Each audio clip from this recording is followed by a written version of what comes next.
Aloha everyone, it's Kona Raven, and I am beyond excited to share this mini album with you. I finished the mini album last night, and I have to say, it's probably been one of my favorite creative journeys yet. So it is a 6 1/4 by 6 1/4 cardstock mini, and the paper collection that I used was by Marion Smith, and it's her Mad Tea Party collection. I used about 3.5 pads of the 6 by 6 paper pads. It's a lot of paper, but it was well worth it, as I'm hoping that you'll see. So let's take a look at the front covers and the spine. We'll start with the spine. So the spine is 4 1/4 inches wide. It's wide not because it's overly bulky, but because I wanted to make sure that there was plenty of space between the pages for, expansion. So when photos and whatnot are inserted onto the pages, you don't have to worry about it being overly bulky and your covers fanning out and unable to close. So I decorated the spine with these 2 lace doilies. I did distress ink around the edges with Tim Holtz walnut stain. I bought this velvet and lace ribbon off of an online store called Ribbon Girl. It's a fabulous little online store.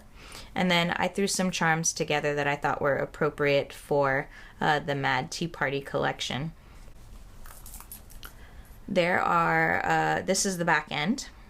And before we get to the front, I used a ribbon closure for this particular album. And actually, I like using ribbon closures for albums that are wide because it allows flexibility to tie it tight and keep it closed, or tie it loose and let it expand a little. So I really do like the flexibility of a ribbon closure. And then the front cover here, I do like doing my little mixed media collages, which is what you see here. Flowers of different shapes, sizes, and colors, and then I have some metal pieces, a little wooden piece, and this teacup and saucer is also part of Marion Smith's Junk Gems collection, which I think is absolutely adorable. And then here's a curio knob from Tim Holtz. All right, with that being done, let's take a look on the inside.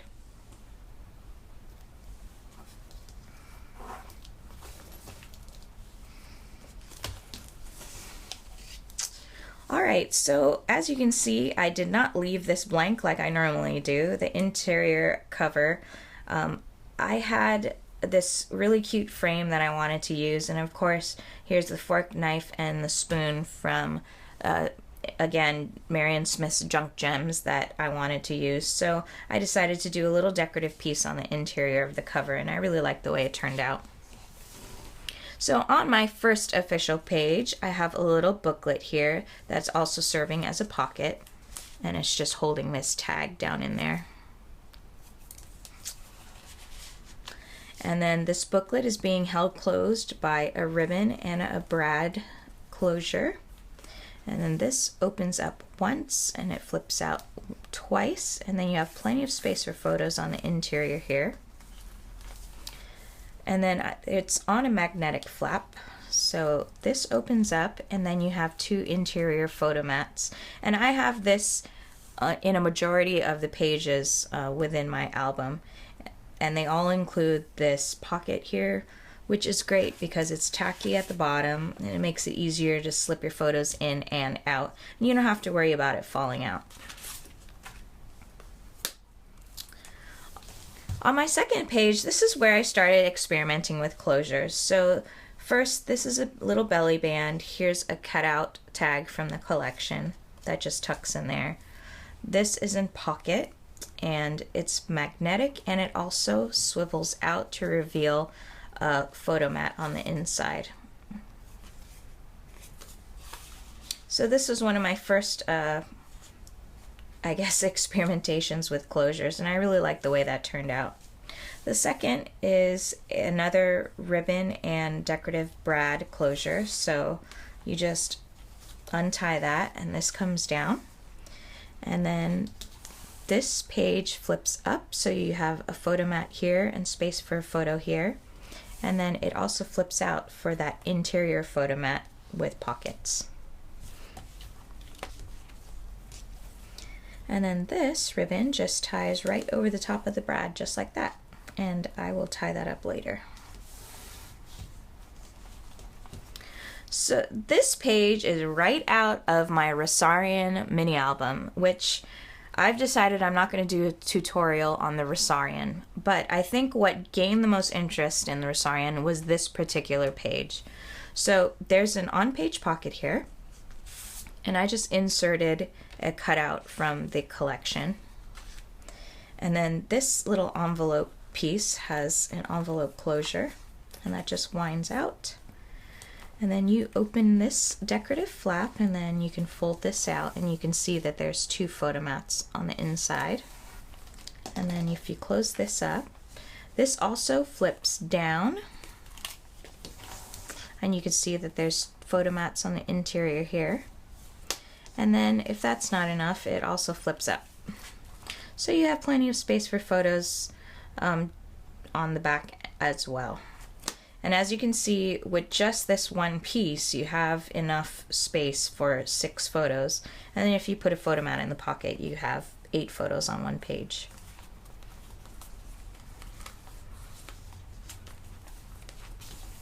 All right, on the next page, here is another experimental closure. I'm dubbing it the buttonhole closure. So first, here's a little pocket, and it has a tag that I cut out from the collection. And then you take your button, you slip it through the hole, buttonhole, and on the inside there it reveals 2 pockets.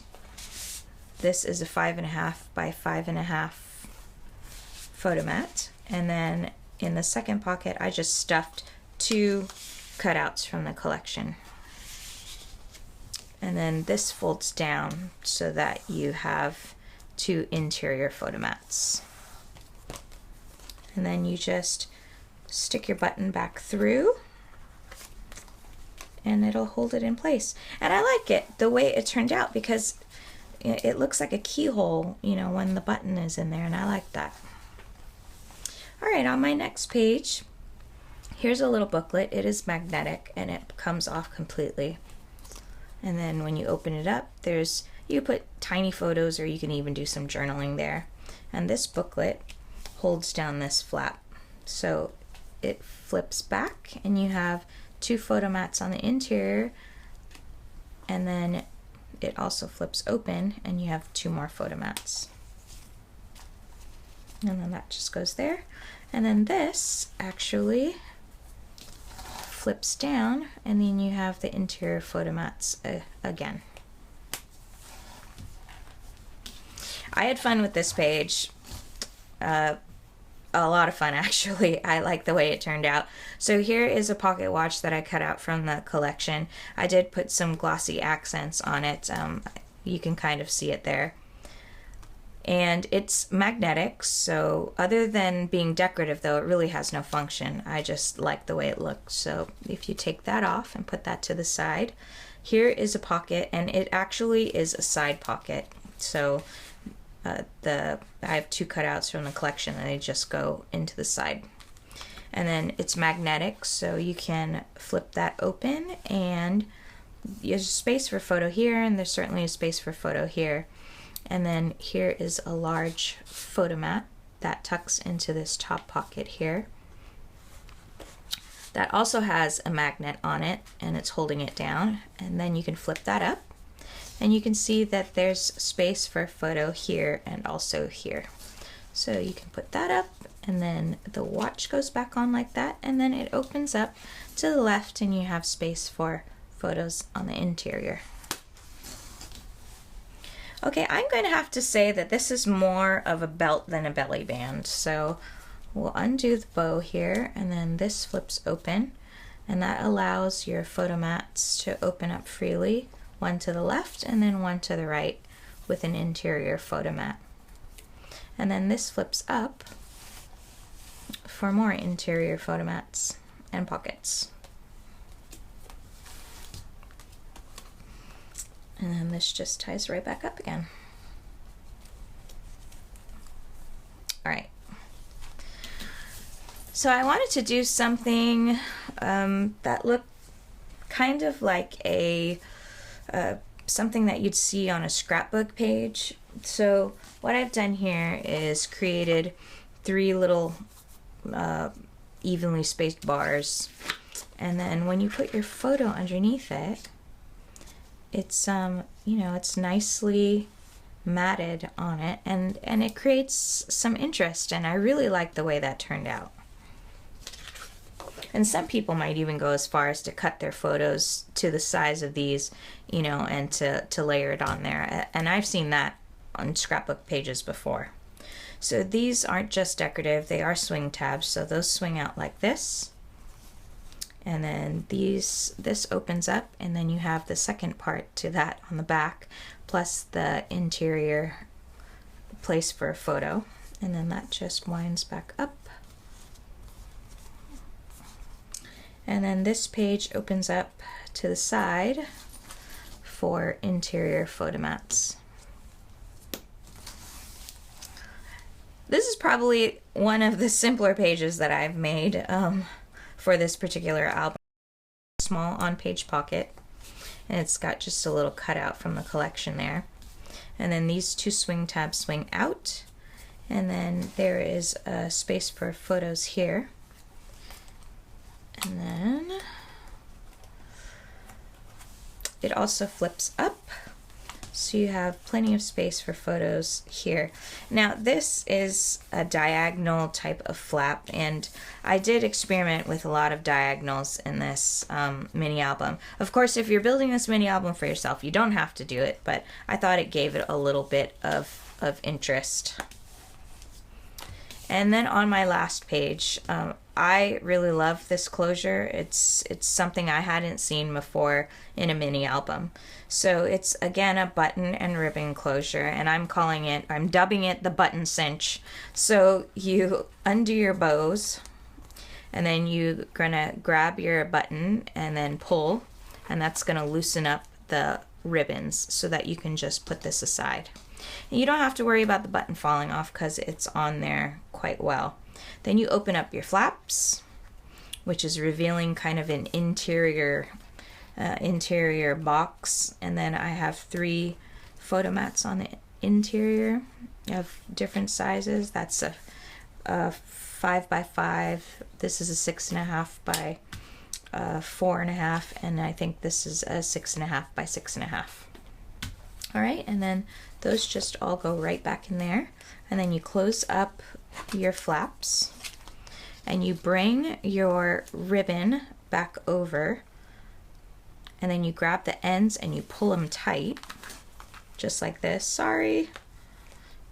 You can put your button towards the center, and then all you do is create a bow underneath it and tie it, and that holds it in place, so you don't have to worry about your button sliding around or your flaps opening up. And then there is the back of my mini album. All right, so there it is, my Mad Tea Party mini album. I hope you've enjoyed watching the reveal. I certainly have enjoyed showing it to you. The tutorial for this mini album will be available in my Etsy shop, and the link to that is down below.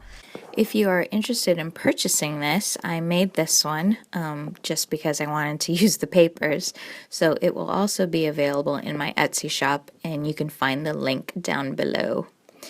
Thank you so much for watching. Have a wonderful day. Aloha.